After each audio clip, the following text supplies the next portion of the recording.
archaeological artifact that says, in effect, Moses lived here or Moses led the Israelites out of Egypt. There is also no Egyptian inscription that clearly identifies Moses. That doesn't automatically mean Moses never existed. It means that his existence has not been directly demonstrated archaeologically. The situation is similar to many people in the ancient world. A person can potentially have existed without leaving an identifiable inscription, tomb, statue, or other physical evidence. Oxford scholar James K. Hoffmeyer notes that scholars have long debated the historicity of Moses and the Exodus, with some scholars becoming highly skeptical of the biblical narratives, while others argue that parts of the tradition preserve genuine historical memories. 3. The strongest external evidence. Israel existed. There is an extremely important piece of evidence. The Merneptah Stele, an Egyptian inscription from approximately 1208 BCE, mentions a people called Israel. It is currently the earliest known extra-biblical reference to Israel. The Egyptian text treats Israel as a people, rather than simply a city.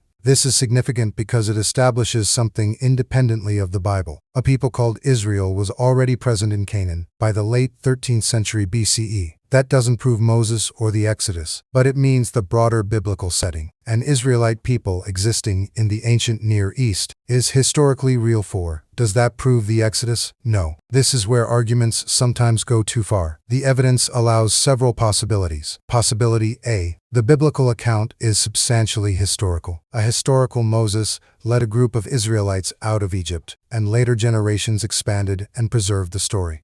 Possibility B. A smaller historical exodus occurred. Rather than hundreds of thousands of Israelites leaving Egypt, a much smaller group may have escaped Egyptian control and eventually became incorporated into the larger Israelite population. Possibility C. Moses was a historical leader whose story became heavily developed. A real leader may have existed, while miraculous events and precise numbers were later shaped into a theological national story. Possibility D. Moses is primarily a legendary, literary figure. Israel could have developed largely from populations already living in Canaan, with the Exodus and Moses traditions being created or developed later. Archaeology has not conclusively eliminated every form of an Exodus tradition, but neither has it demonstrated the biblical Exodus in its full literal form. Even sources sympathetic to an historical Exodus acknowledge that archaeology cannot prove every detail of the biblical narrative. 5. One interesting clue: the name Moses. There is actually something interesting about Moses' name. Moses resembles an Egyptian name element, often represented as Mismos, associated with the idea of born of or child. Egyptian names such as Thutmose and Ramesses contain related elements.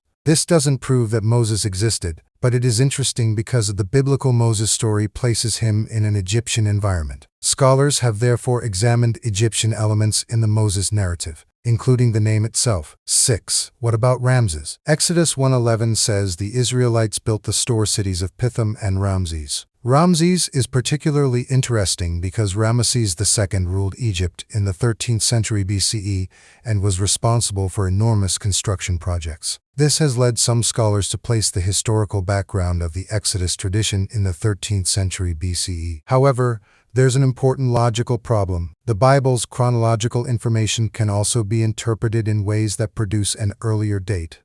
Therefore, we cannot simply say, the Bible mentions Ramses, therefore Ramesses II was pharaoh of Moses. That's possible as a historical interpretation, but it isn't proof. 7. What would be logically reasonable to conclude? If we separate faith from historical methodology, I'd put the conclusions like this question: evidence-based conclusion. Did an ancient people called Israel exist? Yes, strongly established. Did Israelites live in Canaan by approximately 1200 BCE? Yes. Did Egyptians control Canaan and have large populations, workforces in the region? Yes. Did Egyptians use Semitic-speaking peoples as laborers, slaves? Yes, this is historically plausible and documented in the broader Egyptian context. Did a large Israelite migration from Egypt happen exactly as Exodus describes? Unproven and heavily debated. Did Moses personally exist? Possible, but not archaeologically demonstrated. Can archaeology prove Moses performed miracles? No. Can archaeology disprove Moses? No. Does the existence of Israel support the general historical setting behind the Bible? Yes. Does it prove the biblical Moses? No. 8. The most logical position. If you're asking me to approach this without automatically assuming the Bible is true or false, The most defensible position is, we cannot currently prove Moses' existence in the same way we can prove the existence of Pharaoh Merneptah or other archaeologically attested rulers. But neither can we logically conclude that Moses was fictional simply because we don't possess an inscription about him. There is evidence that Israel was an established people by the late Bronze Age, and there are Egyptian, geographical, linguistic,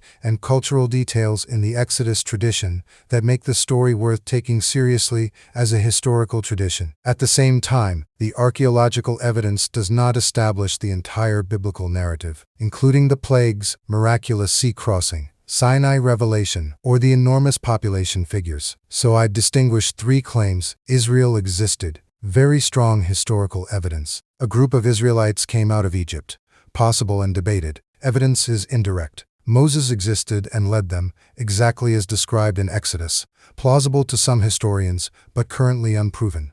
God miraculously spoke to Moses and performed the miracles described in Exodus. This is a theological claim that archaeology cannot scientifically verify. That distinction is important because it lets us examine Moses seriously without either blindly accepting every detail or dismissing the entire story simply because direct archaeological evidence is missing. He became afraid that the Israelites were becoming too numerous. He ordered that every Hebrew baby boy should be thrown into the Nile River and killed. Moses' mother, Jochebed, gave birth to a baby boy. She saw that he was beautiful and decided to hide him for 3 months. When she could no longer hide him, she placed him in a basket made of reeds, covered it with tar, and placed it among the reeds along the Nile River. Moses' sister, Miriam, watched from a distance. Pharaoh's daughter came to the river to bathe and discovered the basket. When she opened it, she saw the crying baby and realized that he was a Hebrew child. She felt compassion for him and decided to adopt him. Miriam then approached her and offered to find a Hebrew woman to nurse the baby. She brought Moses' own mother, who cared for him until he was older. Pharaoh's daughter named him Moses because she had drawn him out of the water. Moses was eventually raised in Pharaoh's household. As Moses grew older, he saw an Egyptian beating a Hebrew slave. Moses killed the Egyptian and became afraid when he realized that Pharaoh knew about it. He fled Egypt and went to the land of Midian. There he helped the daughters of a priest named Jethro and later married one of them, Zipporah. They had children, including a son named Gershom. God calls Moses. While Moses was tending sheep, God appeared to him in a burning bush that was not consumed by the fire. God told Moses that he had seen the suffering of the Israelites and wanted Moses to lead them out of slavery in Egypt. Moses was afraid and felt that he was not capable of speaking to Pharaoh. God promised to be with him and appointed his brother Aaron to help him. Moses and Aaron returned to Egypt and told Pharaoh to let God's people go. Pharaoh refused. The 10 plagues: God sent 10 plagues upon Egypt because Pharaoh would not release the Israelites. The plagues included: 1. Water turned to blood. 2. Frogs. 3. Gnats. 4. Flies. 5. Disease among livestock. 6. Boils. 7. Hail. 8. Locusts. 9. Darkness. 10. Death of the firstborn. Before the 10th plague, God instructed the Israelites to celebrate the first Passover. They placed the blood of a lamb on their doorposts so that the plague would pass over their homes. After the death of the firstborn, Pharaoh finally allowed the Israelites to leave Egypt. Moses parts the Red Sea. Pharaoh soon changed his mind and sent his army after the Israelites. The Israelites became trapped between the Egyptian army and the Red Sea. Moses trusted God. He stretched out his staff, and God divided the sea. The Israelites walked through the sea on dry ground. When the Egyptians followed them, the waters returned, and the Egyptian army was destroyed. Moses then led the Israelites through the wilderness. The 10 Commandments at Mount Sinai. God made a covenant with the Israelites. Moses went up the mountain, where God gave him the 10 Commandments and other laws. While Moses was on the mountain, the Israelites became impatient and made a golden calf to worship. Moses was angry when he saw this. He broke the stone tablets containing the commandments, but he later returned to the mountain and received new tablets from God. God also instructed Moses and the Israelites to build the tabernacle, a holy place where God's presence would dwell among them. Moses leads Israel through the wilderness. Moses continued to lead the Israelites toward the promised land. The people often complained and rebelled, but God continued to provide for them. God gave them manna to eat and provided water when they were thirsty. Moses remained their leader and repeatedly interceded with God on behalf of the people. However, Moses also disobeyed God at one point.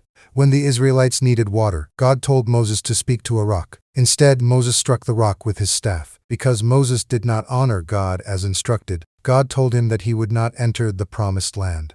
The death of Moses eventually reached the end of his life. God allowed him to see the promised land from Mount Nebo, but Moses was not permitted to enter it. Moses was 120 years old when he died. According to Deuteronomy 34, he died on Mount Nebo in the land of Moab. The Bible says that God himself buried Moses in a valley in Moab, but no one knew the exact location of his grave. After Moses died, Joshua became the leader of the Israelites and led them into the promised land. The meaning of Moses' life is one of the central stories of the Bible. He was born under a death sentence, rescued from the Nile, raised in Pharaoh's household, called by God to free Israel, and became the leader through whom God gave Israel the 10 Commandments. His story teaches about faith, obedience, courage,